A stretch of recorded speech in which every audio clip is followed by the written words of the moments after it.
The second experiment which you all are doing, that is preparation of buffer solution and determination of pH. Basically जो आपने exercise की, that is for acetic acid and its salts. It may be any salt of acetic acid. So the objective or the aim of this experiment is to prepare acetate buffer solution and determine its pH. Normally जो आपने use किया एक weak acid use किया, that is acetic acid and its conjugate base CH3COO-. तो अगर इसका pH calculate करना है, so the equation or the name of that equation which you have studied for calculating the pH of a buffer solution, that is Henderson equation. For that you need to know the pKa value of weak acid, यानी acid का dissociation constant आपको पता होना चाहिए, जिसके basis पे आप calculate कर सकते हैं कि क्योंकि after that you are going to take the different amount of salt and acid in different combination to evaluate the pH of that solution.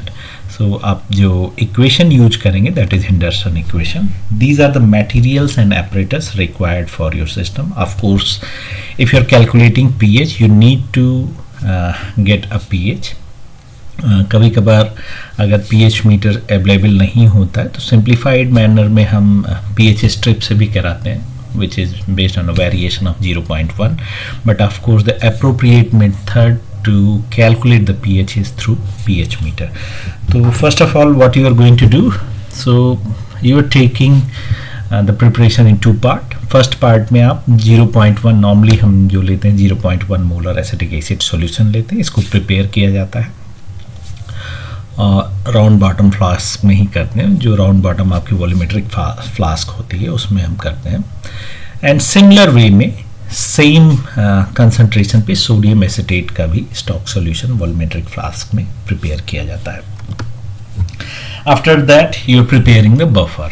So if you are preparing the buffer you are going to mix it and in generally you are taking the simple equal volume of these one, and after that you are doing some stirring. So in principle based on N1 V1 equal to N2 V2 final volume becomes double. So the normality or the molarity, if it is unibasic system, must be reduced to by 2.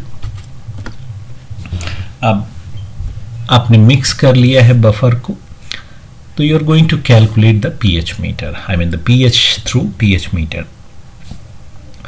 तो pH meter को start करने से पहले उसका calibration must होता है, और normally इसको 3 पीएच पे कैलिब्रेट किया जाता है. The first one at neutral pH. So normally हम जब कैलिब्रेट करते हैं पीएच मीटर को तो न्यूट्रल पीएच पे कैलिब्रेट करते हैं. इसके बाद एसिडिक और बेसिक पीएच पे करते हैं. अगर खासकर एसिडिक रीजन में स्टडी करना है तो एसिडिक रेंज में पीएच 4 पे किया जाता है, और बेसिक में कर रहे हैं तो पीएच 10 पे किया जाता है.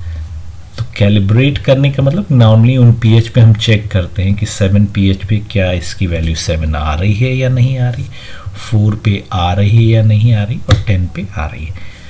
या तो किसी स्टैंडर्ड सॉल्यूशन से बफर कैप्सूल आती हैं कि यस इसके बेसिस पे आप उसको कैलकुलेट करते हैं कि पीएच मीटर एप्रोप्रिएटली काम कर रहा है या नहीं.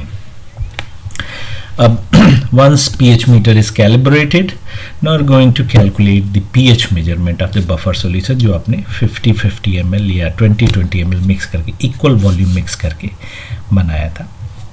अब आपका जो भी pH आता है उसको आप कैलकुलेट करके एक बार वैल्यू लिख देते हैं और इस प्रोसेस को रिपीट करते हैं. 3 to 5 टाइम्स आप रिपीट करते हैं.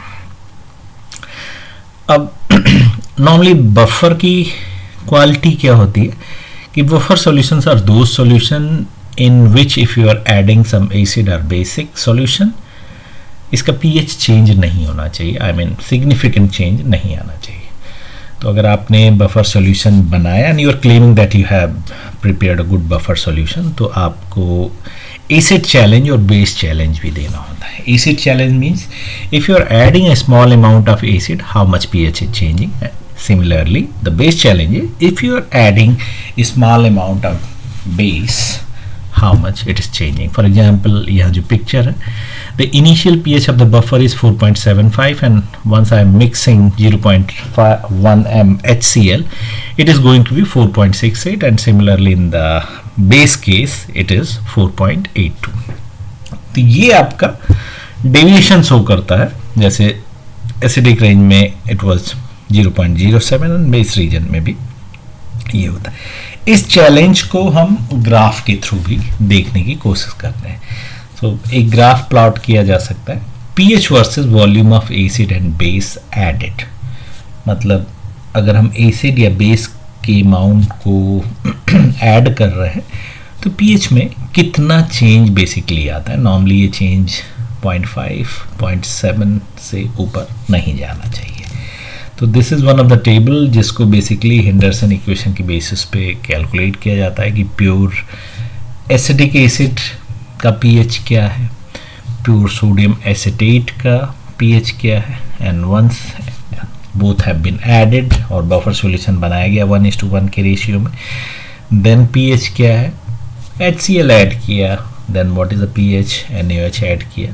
सो these are the way to write the final observation and result. अब यहाँ पे जब इस एक्सपेरिमेंट को किया जाता है, there are few significant aspect और प्रिकॉशनरी आस्पेक्ट जो हमें ध्यान देना चाहिए. You're using acetic acid. So acetic acid corrosive and volatile in the nature. So of course, in principle, you must do in fume hood to avoid inhalation. मतलब आप inhale ना कर लें, आपको harm ना हो. क्योंकि the nature of acid is corrosive and volatile, इसलिए आपको ग्लव्स पहनना यानी PPE प्रोटेक्शन रिक्वायर्ड है. Of course specs as well as PPE gloves required होगा. यहाँ पे pH मीटर यूज हो रहा है. It's a calibration is required और कैलिब्रेशन करते समय इसमें एक इलेक्ट्रोड होता है.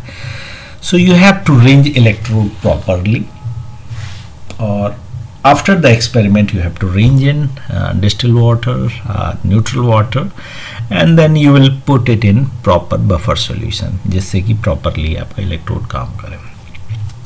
अब आपने एसिड के डिफरेंट वॉल्यूम को यूज किया है, तो डिस्पोजल आप वेस्ट वॉश आउट नहीं कर सकते. There must be a disposal box जिसमें डेजिग्नेटेड होता है, एसिड और बेस लिखा होना चाहिए, उसमें आप डालते हैं.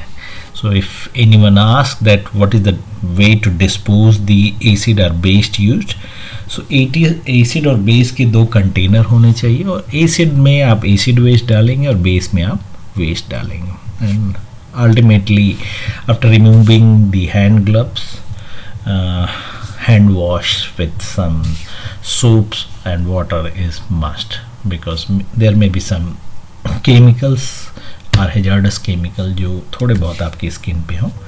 So these are the safety precautions. So ultimately, in conclusion, you have prepared buffer, you have checked it, measured pH, then buffer capacity को with the addition of acid and base, then challenge किया, and now you are calculating it with Henderson equation.